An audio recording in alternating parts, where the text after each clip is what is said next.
Band Entrevista está de volta. Hoje eu converso com a advogada Daniela Borges, que foi eleita presidente da OAB na Bahia.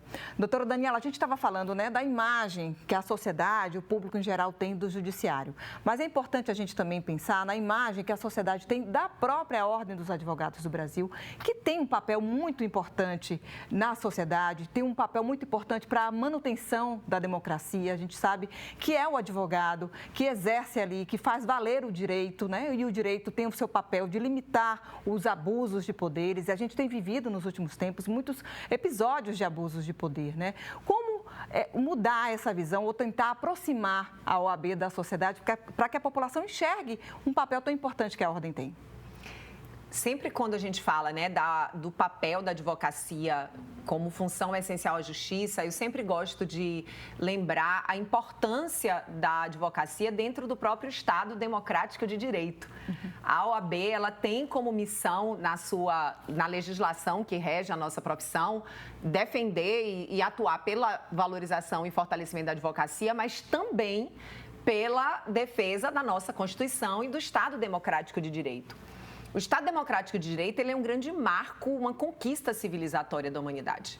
E o que significa isso, né? É um Estado no qual aquele que vai exercer o poder de forma limitada, justamente para evitar os abusos. E limitada pelo quê? Justamente pelo direito.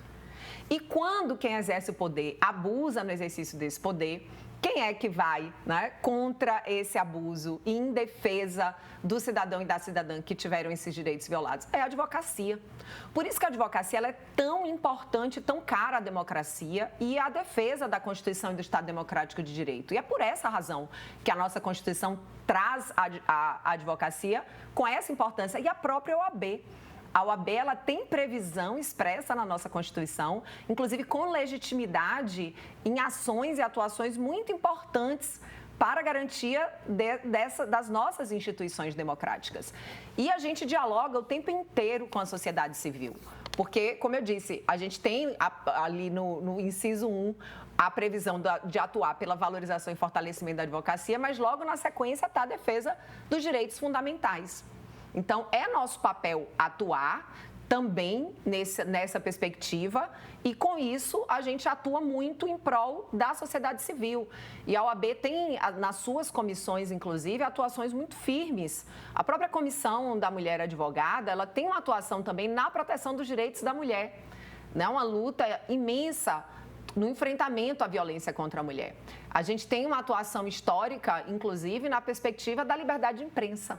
A importância da liberdade de imprensa. Não há democracia sem liberdade de imprensa. Sem dúvida. Então, sem dúvida nenhuma, a gente vai ter 3 anos de muito trabalho também, né, nesse entrelaçamento que a instituição, que a nossa OAB faz com essa pauta, que é uma pauta da própria sociedade civil.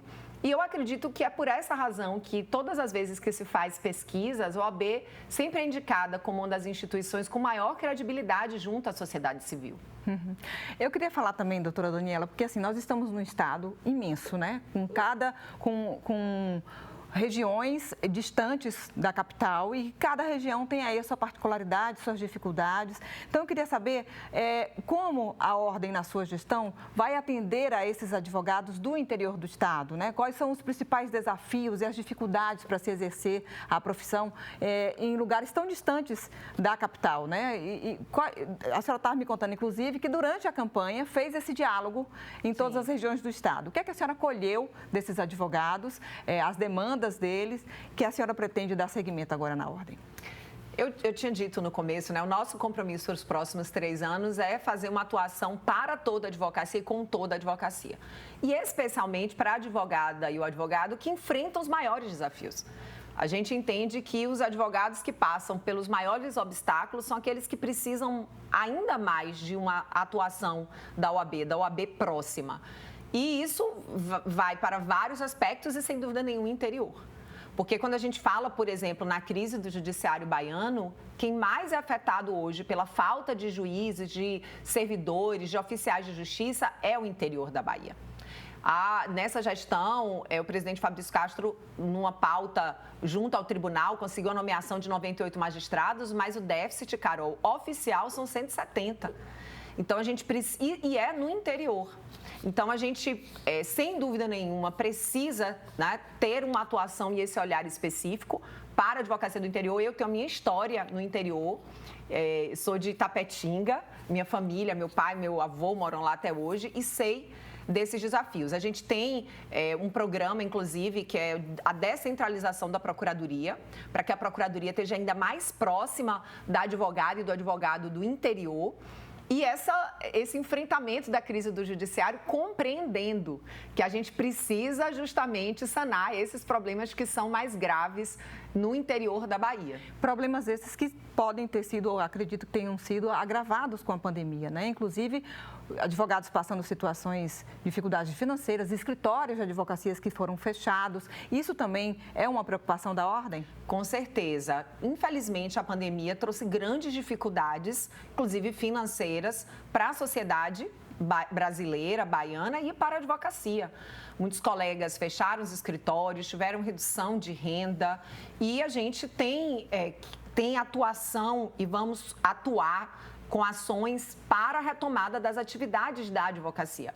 Inclusive também com auxílio emergencial. A gente tem uma série de ações que a gente pensa dentro de um contexto de chegar junto desse advogado que enfrenta hoje esses problemas. Mas, sobretudo, Carol, para a retomada, viver dignamente da profissão, com remuneração digna. Então, a gente tem ações a partir de 1º de janeiro que nós vamos implementar para trazer esse apoio e esse chegar junto da advogada e do advogado, sobretudo pensando nessas condições para a retomada das atividades. A senhora, como professora, né, professora da Universidade Federal da Bahia, da Faculdade Baiana de Direito, deve perceber, inclusive, uma demanda muito grande dos alunos pensando no concurso público e não mais na advocacia, né? Esses problemas refletem, de alguma forma, nessas escolhas, né? Sim, e a gente observa, né, que hoje, muitas vezes, o aluno e a aluna já fazem o curso pensando no concurso. Mas eu vou lhe confessar uma coisa, viu, Carol? Muitos se apaixonam pela advocacia. Porque a advocacia é apaixonante. Assim, é algo... Eu, óbvio, falo aqui como uma pessoa vocacionada, né? A advocacia é a vocação da minha alma, mas eu vejo isso.